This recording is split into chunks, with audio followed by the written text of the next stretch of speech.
about solving rational equations. So given this rational equations, 2 over x is equal to 1 over 5 or 1/5,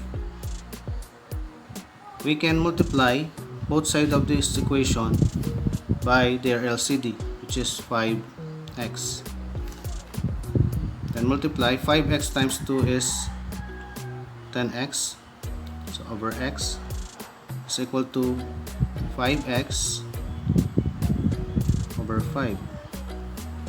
So 10x divided by x is 10, or you may simply cancel out x. Then it is equal to 5x divided by 5 is x, or simply cancel 5. So x is equal to 10. Or we may also use the cross multiplication rule. Say 2 over x is equal to 1/5. We may just simply cross multiply x times 1 is x, then 5 times 2 is equal to 10. So x is equal to 10. Let's have another given. 3 over x plus 2 is equal to 9 over 15. So again, we multiply this both sides of the equation by their LCD. So our LCD is x plus 2 times 15. Okay, so multiplying both sides, we have 3 times x plus 2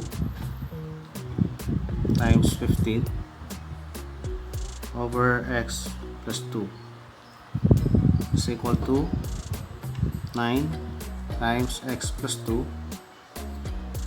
times 15 over 15. So using the cancellation rule, we can cancel out x plus 2. So 3 times 15 is 45.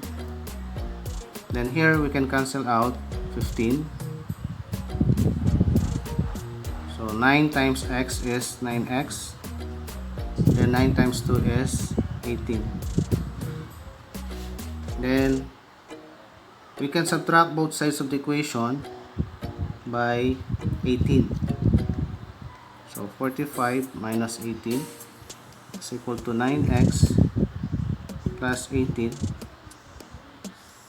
minus 18. So 45 minus 18 is 27 is equal to, so here 18 minus 18 is 0, therefore we have only 9x.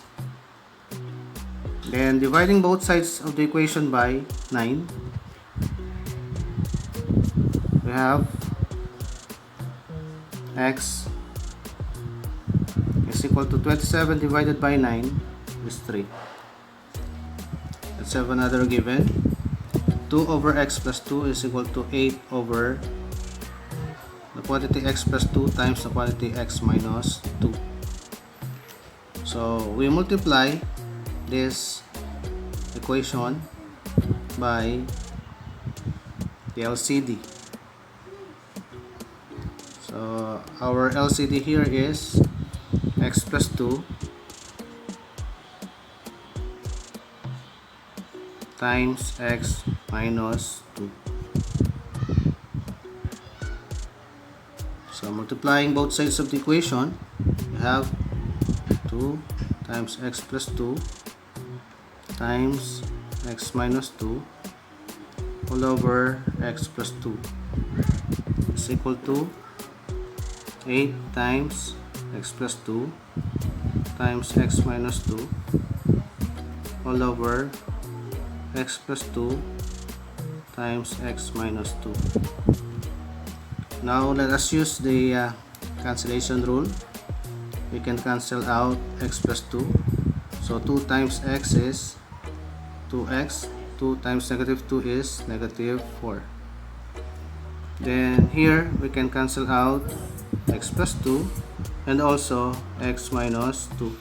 So what is left is 8. So here we're going to subtract both sides of the equation by 4. So 2x minus 4 plus 4 is equal to 8 plus 4. So 2x is equal to 12. Then divide both sides by 2. So x is equal to 6.